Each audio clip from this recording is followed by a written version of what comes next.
Dr. Bansi Sabu. In fact, just a couple of weeks I got his message that why don't you coordinate one workshop. This was supposed to be the workshop, and the three prominent speakers, one you have already seen, the two more are going to follow. I just gave the plan that what can be the best topic and best way it can be held. And you have seen the vastness of the knowledge, vastness of the data, and the future which is going to be there with the data. So, in fact, I never expected that I will be also the speaker, and then the title given to me was from him. So I thought that being a workshop, probably I have to tell something basics of it. But after seeing that, and I know Dr. Bharadwaj for a long time, his knowledge, he has made my task already easy. He has already shown at classical considerations for the what has to be done and how it is very complex. It requires entire session to understand this, what the talk which he has given and he has planned. I mean, if he had given, probably it would have been given a wonderful message to the youngsters and those who are really going to understand that. Well, I will restrict myself to some of the things, and knowing that I made my decisions that I will have different approach. I prepared initially the talk related to just the basics of that biostatistics for but I will be going as a pharmacologist, what I perceive that what is the importance of the research and how a clinician, when I was in Ahmedabad, I used to meet clinicians and they used to ask that we want to get involved in our research. Can you guide us how to do that? That's how I'm seeing. I know this about Dr. Bansi Sabu, his prior session, the CG, the constant blood glucose monitoring device. It was 10 years back, and now where we are. Human genome research, when it was published, what is there and now how we are. Now, everybody, there are two targets, either to find out new drug and another is something new diagnostics. That's what we are into. And the pharma industry is the backbone for ultimately uses. Like pharma industry, everybody thinks that, okay, how can we have something new, something better? And that's how the industry is coming in. It's a booming industry, let me say. Now, what I will do is that our Indian pharma industry, I will have some glimpses of the pharma industry that will encourage that how one should be involved in the drug research. See, pharma industry is definitely positioned very high. Currently, I mean, you can see that US 23 billion currently. It is number 4th in terms of the volume. That is what is doing. And the growth rate, it was predicted, and it is still going up. And current figure says that it is going up to even the 8%. But there is a problem that innovations have not come. Like currently we have a Zydus coming up with a new drug, but for that we hardly see. The entire market is the generic market, what we have. There are some of the characteristics of this, and there are some challenges. One of the challenges which we are going to see is the biopharmaceuticals as such, how we are going to utilize the biotechnology talent pool in our country, and also how these direct foreign investments which are going to come, how it can be utilized for getting the new drug discovery. Well, again, without going to that, but this is the era of innovation wherein the research is very important. And that's what youngsters will like to, in the workshop, I felt that has to be thought about. Now, there is always a wondering that on one side, we have not been in a position to give new drug and it has not been happening. It is largely generic market wherein we are leading. But still, recently, it is very clear that there is outsourcing towards the India. There is offshoring of R&D to India. This is itself is a question. And yes, in the around 2000, everybody was understanding it's all about the clinical trials. McKinsey also gave a very rosy picture that India will be the hub for clinical trial. But suddenly, after 2009, it has declined. I will not go into that part, but yes, clinical research remains one of the key, and there the physicians, the involvement, and for the physicians and doctors, consultants to understand is going to be the key in that. Well, as a pharmacologist, I can say that with the change in time, there has been a change in the strategies in the research. Previously, it was not genome-based. It was not even target-based. But after 2000, it has already changed. I need not to go that now we identify the target and try to develop the drug. That is what the strategy is. And again, there has been some more changes that prior to 1990, the failure of the drug was at the level of pharmacokinetics and DMPK. So drug metabolism and pharmacokinetic. The drug was not absorbed, or even it was getting fast metabolized. And at the end, the result was that the drug was ignored. But soon it became very clear, the picture got changed after 2000, that it is not DMPK now, it is the efficacy which is important. And if we say that failures, number of failures which used to be more in the area of the DMPK or other part, it has now declined. It is more towards the clinical phase. And there we have to understand that now the drug discovery is totally different. It starts with the identification of disease, identification of the target, and then you go for the formula, devising the new drug. And by the time you reach the clinical trial, all these things have, now this has been a particular change. And therein the Jivas and all those studies are going to help. Because ultimately, identification of gene, the drug discovery starts with that. Out of the CSIR, this is a very big study, and we can take pride of that study Dr. Bharadwaj presented in a very, it's something worth listening or referring back. From that, if we can identify genes, yes, it's going to be a challenge that after that, how to go ahead into it. How to identify the diversity in the population. How to identify the diversity in the actions. That is what is going to happen. And with that, we can ultimately go to what we are saying that, I mean, this phase is definitely, so at this stage, I mean, if you see, this appears to be simple, but all these things are involved, and therein we have to understand. Well, I don't know in the audience right now whether it is clinicians or the basic scientists, but it's a mix. But why, what I could conclude, and I mean, I have been an academician all throughout, but now I am trying to see that 100% in the drug research only. Why India is looked at for the research? One of the things is that what we need is a patient data. A clear diversity, what works in the Caucasians may not work in Asian. What disease pattern, when we do the drug discovery process, it is on the normal samples. Can we get it in the samples from the clinical samples, directly from the patient? That's what this study with 10,000 plus 12,000 patients, it has been done. So, and from that, can we identify the real markers, biomarkers? So the whole study has gone towards the personalized medicine and the biomarkers. That is what has come in. And this is what is going to be the next, maybe I will say 5 years or 10 years, it is going to be focused on that. And therein, the clinicians can play a major, vital role. Of course, maintaining the ethics are very important at that time. There may be some problems. Already, like clinical trials failed only because of certain unethical practices. Otherwise, there was nothing wrong in the McKenzie's report. Anyway, so this was the thing which I felt that I must make a mention. I just made this all alterations because, as I mentioned, that I am not to give the lecture on the basics of the statistics or that, but certainly when I was working with the clinicians and young clinicians, they used to tell, we want to make a career in research. I mean, I want to see that my practice is associated with research. But we are lost in the clinical when it comes to biostatistics. So at that time, I used to tell them, and then they used to ask, I want to start the research, how I should do. But I think this slide has been very well explained by Dr. Bharadwaj in my previous. I will not repeat the clinical research processes, what are involved.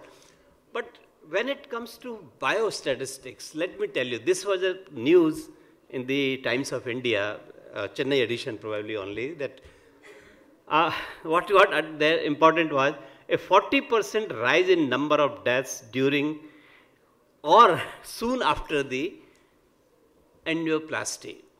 What message we are giving? That those who are undergoing angioplasty are likely to death 40% deaths? I mean, prima facie, it was shocking, but if you really see the data, it was that the number of stents, maybe 1 lakh plus, and then there is a marginal increase, but that was there was a comparison between the previous one and the later on, and there is a slight rise in that.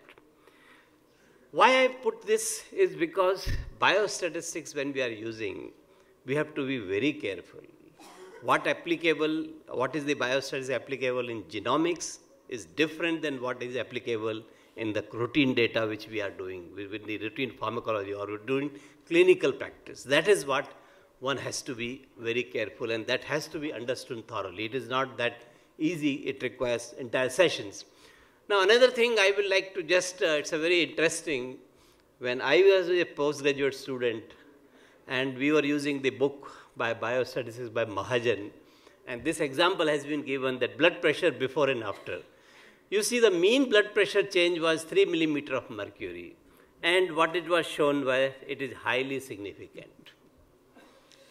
Can reduction by blood pressure of 5 millimeter be has any value? We all know. But such things do happen in statistics, and then all of a sudden there is a change. And that's what is happening. The same drug used for years together is suddenly becoming worst. Why? I don't know. It's a message I wanted to tell rather than I'm giving a classical examples or that biostatistics, how you use it for publicity or for real-time analysis or what you are going to do. It's a very, very, it is a debatable thing rather than talking of that. But certainly what I would like to mention is what one has to understand is the power of study, the power value, that is very important. The sample size, to determination of sample size, that is the important. I mean, p-value, I have seen many times the students, they p 0.01, 0.001, 0.0001, I don't know. Does it really make the sense? They have 3 columns and they are just using these values rather than telling that, okay, what is the intergroup comparison? When I used to ask statisticians, please explain me, I am doing ANOVA, but after ANOVA what? Oh, you should come and you should understand, and then he will start talking so much of mathematics that even as a basic scientist also I used to run away from him. I can understand how clinicians will interact with them if he start talking all different equations and all that. What I've been talking is a very simple thing, that how to understand, like when to use a particular test. That was the only question. Anyway, what I'm trying to say is that in statistics, many times it happens that there are all jargons that sometimes it may be misleading. So one has to be a little careful. I will just try to give a very, like we all talk all these things. I mean, I used to tell that nothing to worry. Please just see mean is very important. All those other things may not be that relevant. It is only for the specific standard deviation and all that. Okay, forget about it. Null hypothesis, Dr. Bharadwaj gave a classical example how we do that. But there also there is when we talk of the the sample size determination. If you go to a statistician, he will say you should come before, and then he will try to say many things.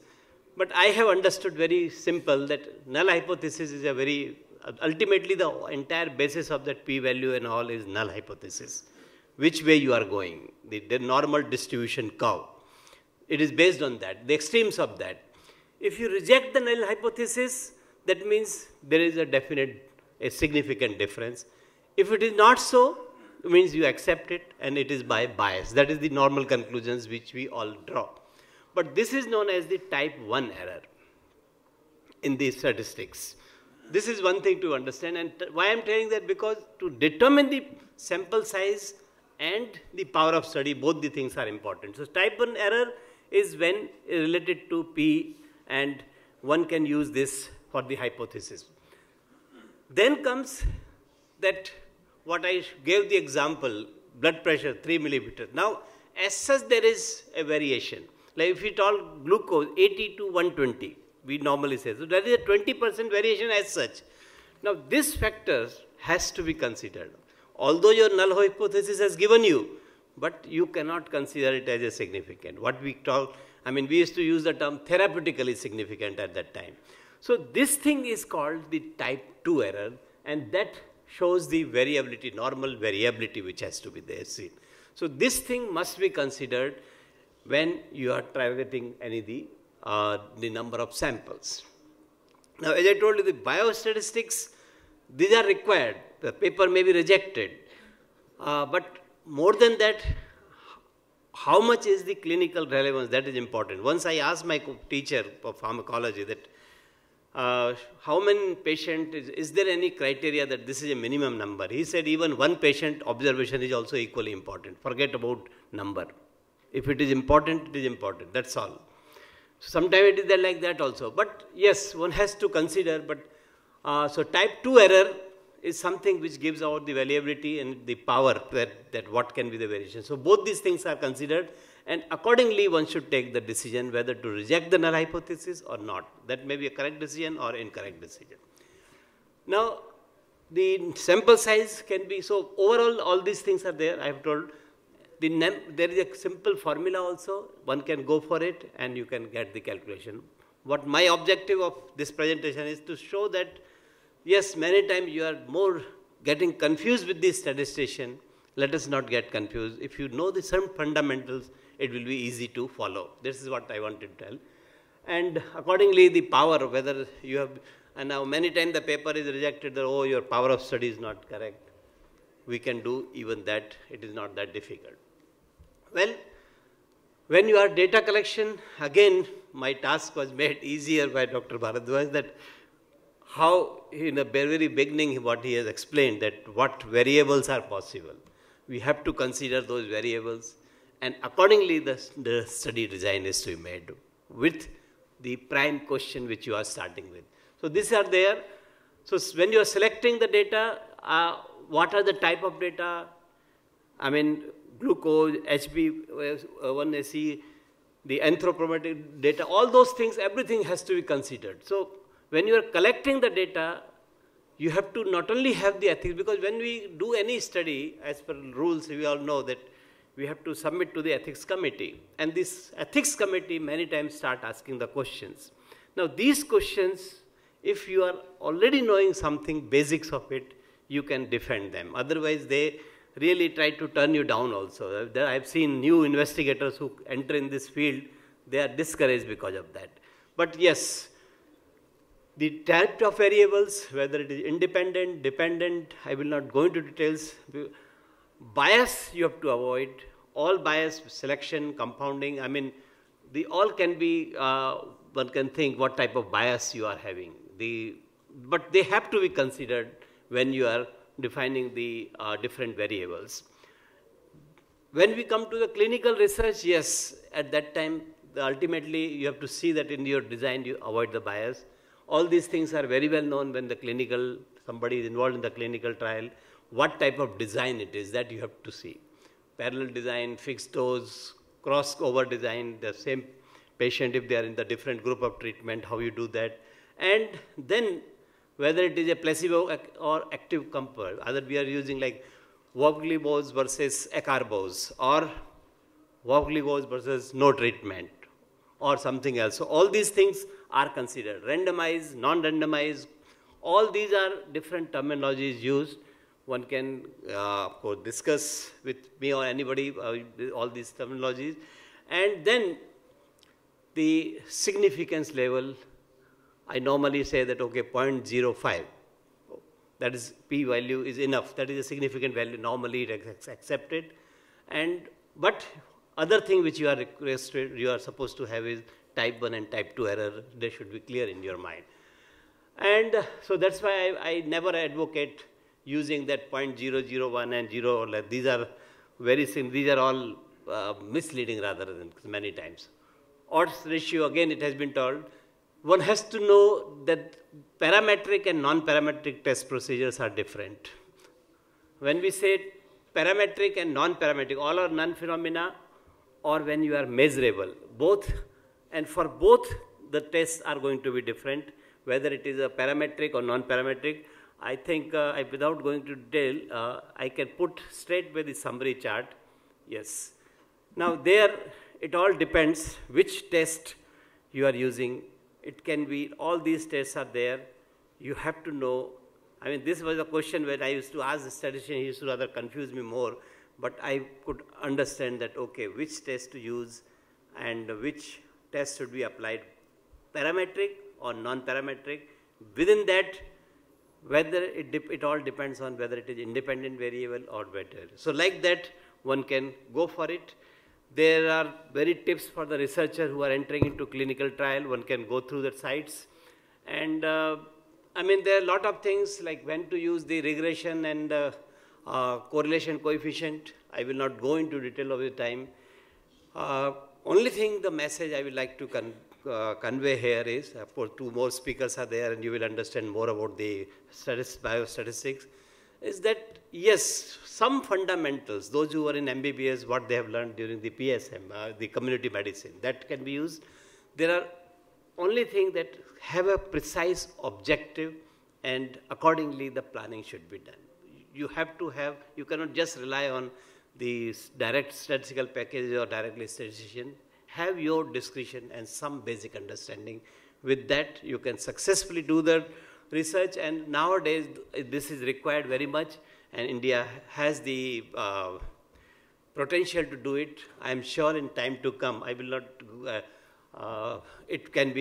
it is possible to do it. And with these words, I will not take your time, and I conclude. Thank you very much for giving me the opportunity, and if there are any questions, I can answer. Thank you.